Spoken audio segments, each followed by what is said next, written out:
Hello, and welcome to the Lancet Voice. It's March 2022, I'm Gavin Cleaver, and I'm joined as ever by my co-host Jessamy Bagenal. Conflict in Ukraine has captured the world's attention over the last few weeks, and every day we're confronted with images coming out of Ukraine of suffering and horror. As I'm recording this introduction, on March 21st, 10 million people have fled their homes, with 3.5 million crossing the border into neighbouring countries. 90% of those fleeing are women and children. The humanitarian and health impact of the conflict and of this vast displacement will be felt for generations, and to discuss what these impacts might be, Jessamy and I are very pleased to be joined by Oksana Pyzik, a Ukrainian Canadian who works in UCL's School of Pharmacy here in London. This interview was recorded several days ago, so any data discussed in the interview may be slightly out of date, given such a fast-moving situation.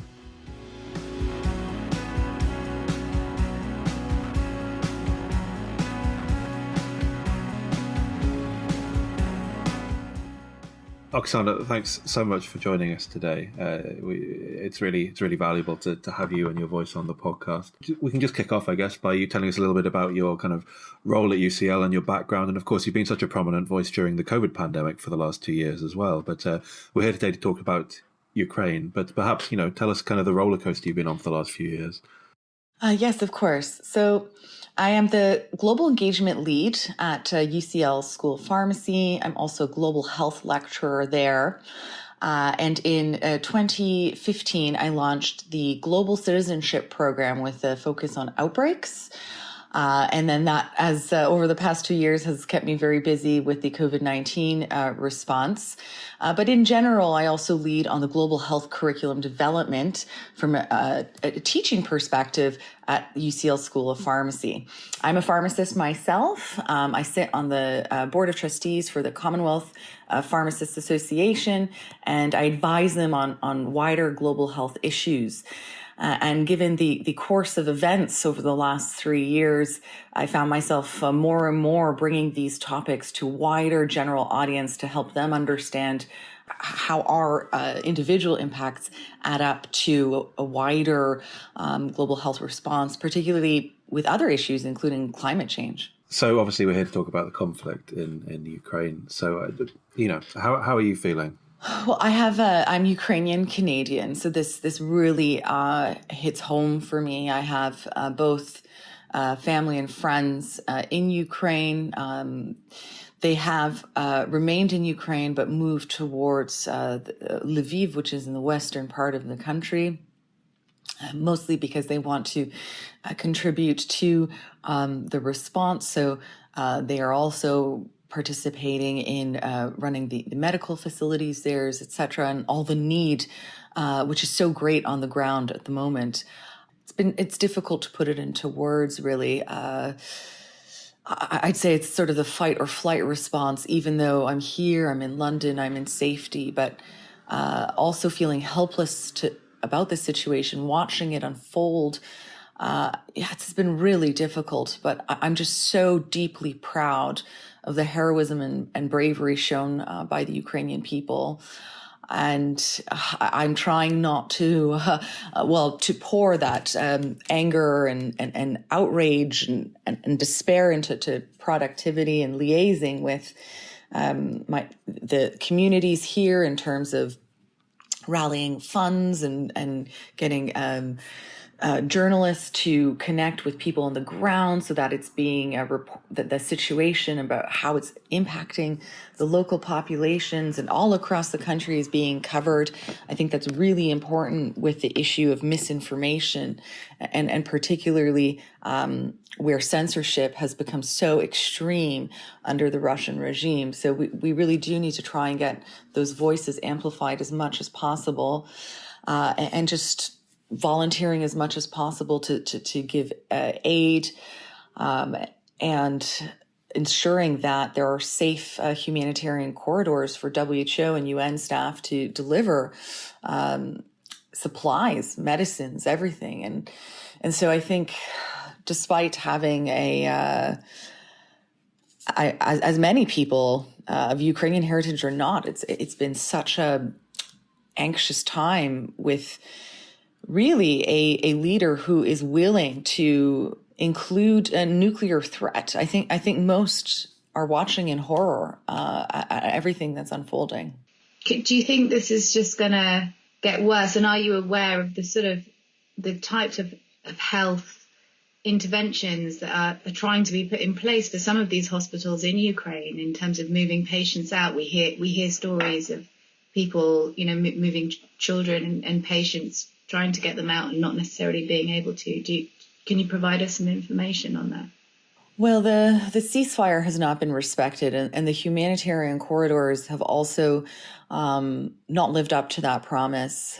Some of these areas were there were mines on these paths, and civilians once again were targeted. But even more crucially, these humanitarian corridors then led into Belarus, which has been a sort of proxy state for Russia and has also sent troops over or into Russia. And so again, these are not necessarily safe given the level of anti-Ukrainian propaganda that has been for the last 20 plus years been fed to the population. So those are not on the terms of where the civilians will feel safe. You don't want to be running into the hands of the people who are responsible for bombing and killing your family, friends, and relatives. So that, in that sense, and it wasn't arranged in such a way that I think led to true humanitarian relief. Because it was dangerous and people lost their lives in making those exits. So that good faith was not held, but also where those exit leads are problematic as well and could lead to women being trafficked and other problems as well. So those are some very serious issues as well. Within Ukraine itself, there's been a huge influx of people fleeing from the most heavy shelling, where the long-range missiles and cluster bombs, which are not supposed to be used in conflict. So again, that's in breach of international humanitarian laws, have caused 6.7 million people to be internally displaced within Ukraine. And that is also overwhelming health facilities in the West. Now, the WHO is trying to assist bringing in health workers, but without those safe passages to bring in health supplies, it means that there are areas where, again, strategically the military have bombed electricity supplies. So there are some areas without electricity, without access to water, without access to medicines. And it's been very difficult to help these countries that are in the most severe bombardment in the East. In addition to that, the WHO is also supporting neighboring countries to ensure that they are receiving support for a massive influx. Poland being one of the countries that has received the highest number of immigrants. And that's, they also had no refugee centers to begin with. So we're talking about Google offices being transformed, people opening up their homes. Now, there is many people who will have family in Poland. So in that respect, people are opening up their own homes, but that's still not really at the scale. When there's 1.3 million refugees that Poland has received, it's really a struggle. But they're being very creative with it, and they're being very swift in their response. So from that perspective, again, it's easier for Ukrainians to relocate, I think, in countries that have already pre-existing relations, and they are in terms of health needs, because already countries like Poland don't have a excess health workforce. They're in short supply, like in many other countries around the world. So they have had to transport kind of makeshift hospitals in national stadiums in Warsaw. They've had to create mobile trains that are transporting people around the country that are also makeshift hospitals for the most sick. And we also saw that there have been 20 children flown in from Ukraine into the UK because they have severe cancer. So there has been health interventions on that response, but it's all been very quick, and in some instances in countries without much experience of this at all. Yeah, given the scale of it, there'll need to be some long-term structures put in place, especially in Poland, you would think. Of course. And so with Poland, again, as I said, they don't have the same experience in terms of being able to cope with such a rapid influx. This is the largest refugee crisis since the Second World War in 1945. So there are going to be long-term measures that are necessary. And that will include many interventions around mental health. People have fled their homes. With maybe just a bag. Children have crossed borders by themselves. So one of the long-term needs will certainly be around supporting the mental scars of conflict.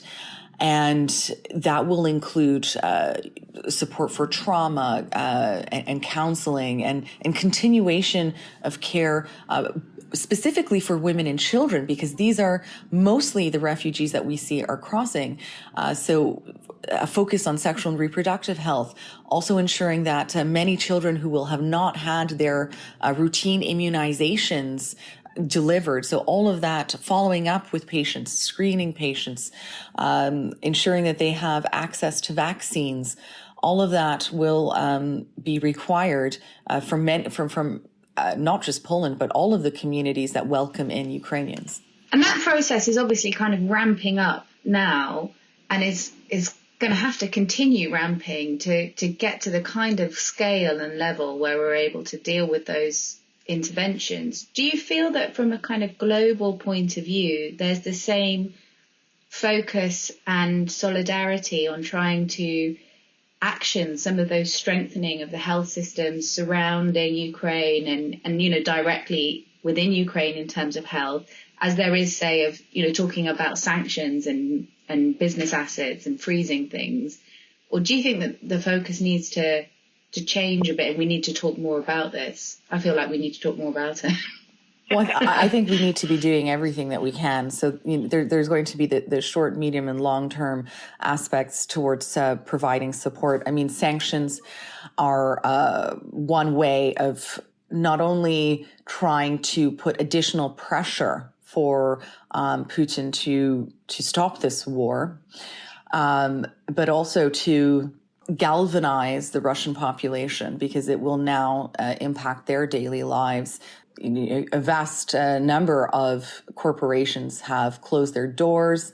We have the energy problem, which is going to cause a significant squeeze on European populations, including Germany most significantly. But it is in the long term also a view towards moving for green energy, which we need to be doing anyhow. In the short term, however, I don't think we're able to do that so quickly. In terms of the sanctions, it was kind of I would say a snowball effect. So once some of the really major companies spoke out on the issue and took a stance to stand with Ukraine, condemning the Russian invasion in the strongest possible terms, it became untenable, really, for any other company to stay neutral on it. That pressure, it had a domino effect. And I think that, however, I don't see this being the ultimate tool to end the war, because I don't think that Putin is particularly concerned with the health and well-being of his own population, based on the imprisonment of protesters, of the very severe censorship laws that have come into place, the fact that even children have been imprisoned for carrying peace signs. I don't think that, I think he is prepared to let his own population suffer for him to win this war. And the fact that so many people are fleeing Russia as well. Yes, yeah. And so I think that makes it much more difficult to use as an effective tool in terms of sanctions to prevent the war from escalating. Again, it's historic in so many ways. The attack on the nuclear power plant and the threat of that being, it was contained, but had it been more severe, that health catastrophe would have been 6 times larger than that of Chernobyl. So this conflict does affect everyone, because not only does it normalize leaders trying to threaten use of nuclear weapons, it's also even utilizing strategies, including nuclear power plants, as ways to seize land in other countries. So this has in that perspective, the knock-on consequences of that are not to be minimized. It is, as I would say, scary for world leaders. But I think at this stage, despite the symbol of solidarity, I fear it will just embolden Putin to crack down further on the invasion, using more similar tactics to those used in Syria. What do you think about the kind of solidarity across European nations shown towards Ukrainian refugees so far? Of course, we've seen those scenes, for example, in German train stations, of people just showing up to welcome whoever from the Ukraine into their homes. I think in a way, isn't it? It's been heartening, but there's a danger, isn't there, that these things can be quite short term, whereas actually refugees need long term support. Yeah, and also it's not been equal everywhere. So there have been some countries that have taken their own initiative to show up with signs and help in any way they can. Whereas if we compare the UK response, they have had 760 visa approvals only in 2 weeks, which is quite frankly disgraceful. Poland has taken over 1.2 million refugees. Hungary has taken 190,000. Germany has taken over 50,000. So really, UK is lagging far behind. Ireland has waived all visa requirements, similar to Canada. So I think it's also important to point out that not everyone has had the same level of support, but you are, 100% right to say that there is, in the immediate crisis, while the tension of the world is on the issue, people stepping up to support, but the long-term aspect of helping people to rebuild their lives, it's almost a second crisis for the refugee themselves. They need to be able to secure an income, find a place to live. And these are huge barriers to overcome. And particularly, being able to, when they are families that are separated from their partners and young children and, their education, while also dealing with not knowing when they'll be able to return to their homes, because many of the people have fled. They want to be able to return to their lives in Ukraine, and not knowing when and how how long this will carry on for. The mental burden, emotional burden of that is incredibly challenging as well. But in the meantime, we do need to ensure that there are appropriate programs that have the appropriate funding to help refugees from all over the world. We're talking about Ukraine now, but these types of programs are usually not funded well enough, and require expansion to ensure that we are really helping to build the most integrated and diverse populations. And that comes as a strength. The Ukrainian diaspora all over the world has also helped to galvanize and bring lobby to ensure that, these sanctions come through. And that is a result of people who have, from previous conflicts, my parents being, again, they fled the USSR under communist regime. And in Canada, there's a huge diaspora population, and the communities really rally around each other. But it also shows that you can have the power of those communities to act in crisis.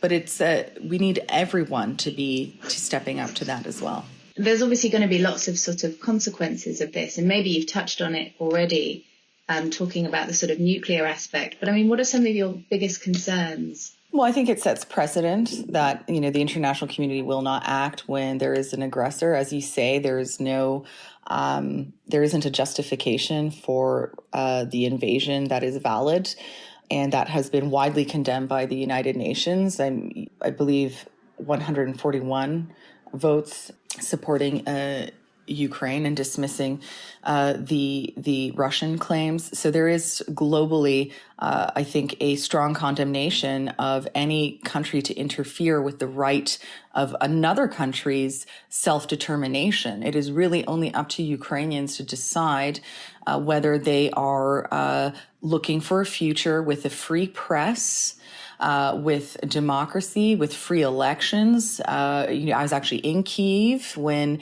Poroshenko and Zelensky were up against each other. And at that point, I have to say, I thought, what will the future of our country look like in the hands of a former comedian turned president?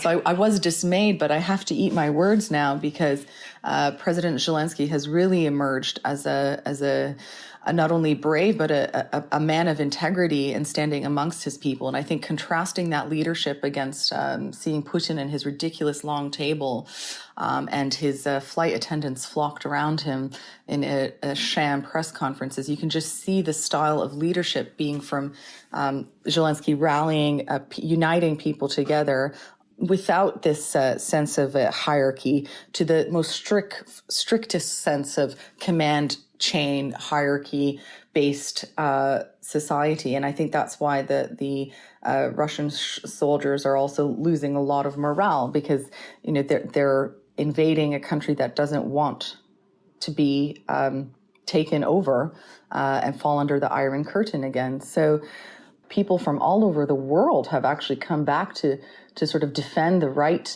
of Ukraine to exist. As a Ukrainian myself, Putin's essay published in July 2021 about really claiming Ukraine as a Bolshevik invention was extremely dehumanizing, because it diminishes my identity and heritage.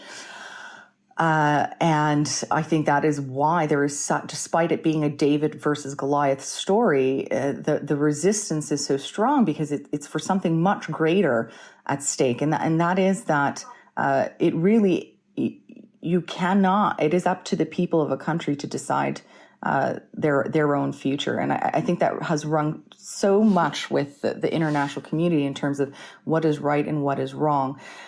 Certainly, I agree that we should be looking at all conflicts in similar light to ensure that we have really, it's a requirement for any type of long-lasting peace is to respect these rules, and that the West has not always been on the right side in terms of that, and I think that hypocrisy does need to be addressed, but.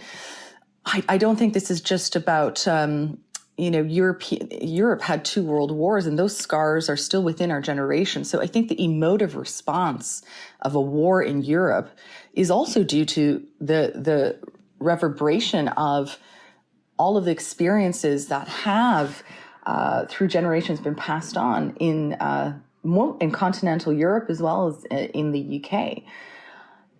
The impact of that, I don't think we should underestimate. And I think that's also partly why we saw such a strong response. And post the war, there was supposed to be a new world order with NATO and the United Nations and the EU specifically designed so that, there never again would we see this type of conflict and destruction on European soil. But that's only lasted around 75 years. And now we see that there is once again a war in Europe. And so I think that has been deeply disturbing for people of non-Ukrainian descent within Europe who still have the tragedies of the previous world wars, including, Holocaust survivors and everything else, like within their families. But I also agree that we need to be, this is perhaps a lesson to be learned. If we can prevent, Ukraine to be completely destroyed, for it to follow the same tragedy of what has happened in Syria. I think that's why there's such a galvanization to act, because there is so much suffering already, and we don't, anything to stop it from being, to adding to that. But we do need to ensure that welcoming all of those people from war-torn nations, and there's no place in the world for double standards. Looking for the next couple of weeks, what are some of the kind of issues you're hoping to galvanize support for? What's most important for you going forward? Well, I think we absolutely need to ensure that there is facilities, so the hospitals, the schools are safe, that there need to be some consequences to the fact that 34 hospitals have been attacked, and that there is some compliance with the international humanitarian laws. So we need to ensure that these humanitarian corridors are respected, so that supplies, medicines, there is oxygen shortage, there are, as well as HIV medication shortages reported by the WHO. All of these need to ensure that safe access to the areas of most need within Ukraine. I'd say that is what people need to be focused on in the short term, immediately, because of just the severity of these medical shortages, and ensuring that health workers are not targeted. So we need to galvanize the community to put an end to this. And I don't think that there is a particularly simple way, but if we allow the further assault on Ukrainians to continue without respect for civilian life, I don't think we will be. It will turn into a prolonged conflict. And if eventually Ukraine does fall within the Iron Curtain, what you have left is the same problem of Putin with nuclear weapons even closer to the doorstep of Europe, pointing west. That problem doesn't disappear. There have been talks about trying to supply more military equipment, but there's been a lot of back and forth and indecision. And every moment, every second that continues, Putin gets the upper hand in the conflict. But ultimately, kicking the can down the road doesn't solve the problem of Putin.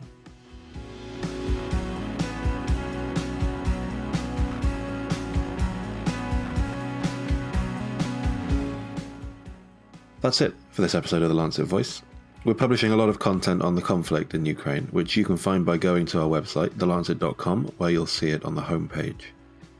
If you'd like to join the conversation on Twitter, you can follow Jessamy and I on our Twitter handles @Jessamy Bagenal and @Gavin Cleaver.